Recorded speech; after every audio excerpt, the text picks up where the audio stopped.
Welcome back to another video. In today's video, we're going to be giving you guys all the best tips and tricks for college football 25.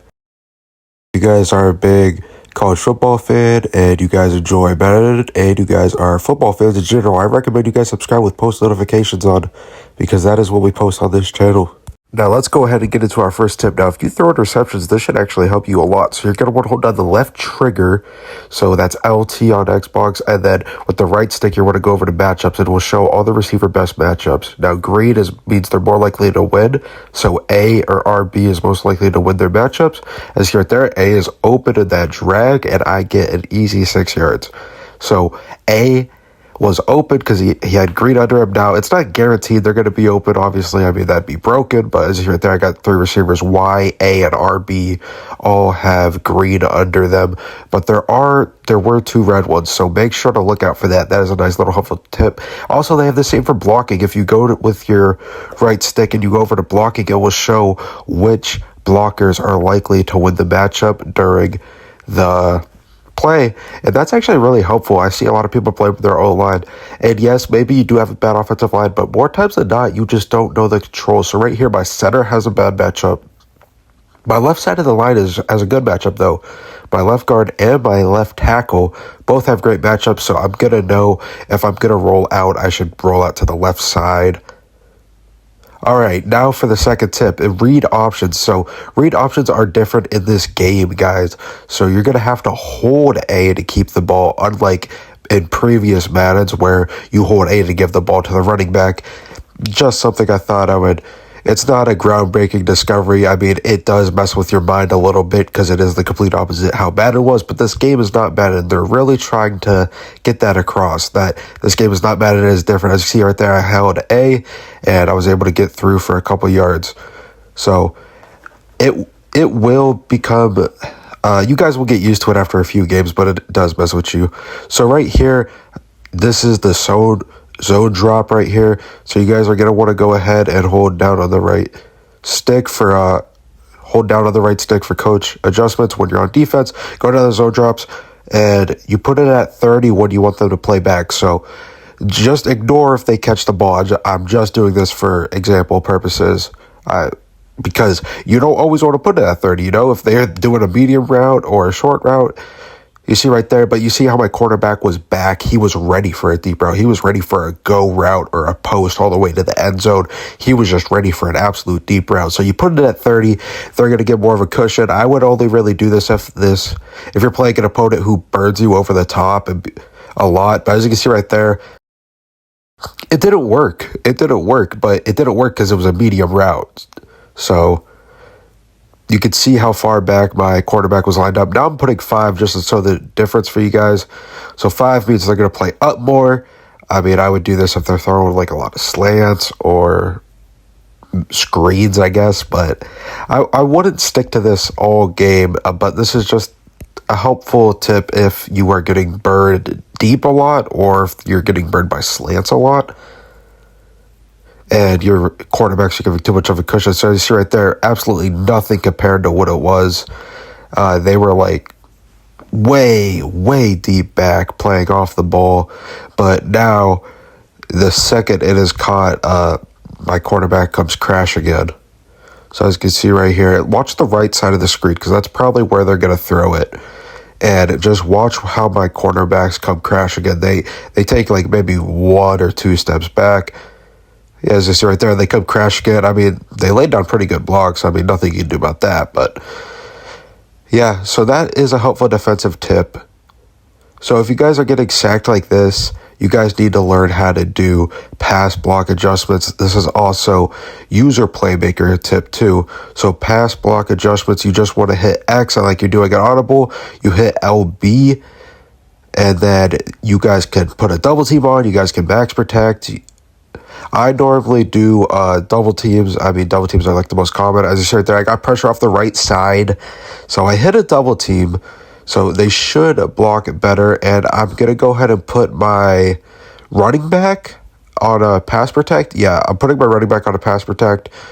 Oh, they did do a good double team. But anyway, playmaker, you want to flick up on your right stick, and that will make your closest receiver go upfield, and you can get plays like that. So again, guys, I put my tight end on a pass block and my running back on a pass block to finally get some more protection. You see right there, I got Y. I didn't really do a user playmaker there, but you want to go up on the right stick with the user playmaker, and it will send your closest receiver upfield, and you will lead him. Now on the kicking, a lot of you guys are kicking like that, and you hold it fully up, or you don't hold it at all. I'm so close that holding it all the way up doesn't affect it too much now. If you do an extra point, you hold it all the way up, it normally still goes in. In a few seconds, I will show you guys what happens as we get farther back. But the field goals are tricky in this game, I can't lie. They are just hard. Even I struggle sometimes. I'm going to do a pretty deep field goal. I'll go all the way back here. I think this is a 50, maybe a 50-yarder. Probably 55, to be honest, at least. Oh, it says right there, 66. So 66 yards.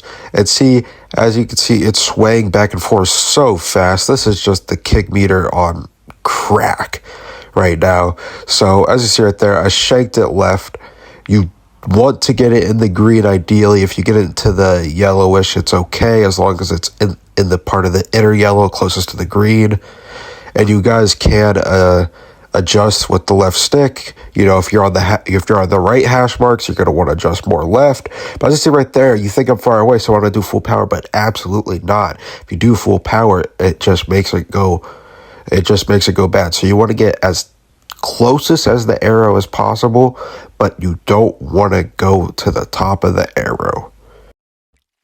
Okay, so now this is run pass options and the camera angles, and this is just a tip that I generally have for this game. And I really didn't notice it in Madden's, but anytime I do an RPO in here, I just can't see what their receivers are running. And I don't really like RPOs in this game, if I'm being completely honest.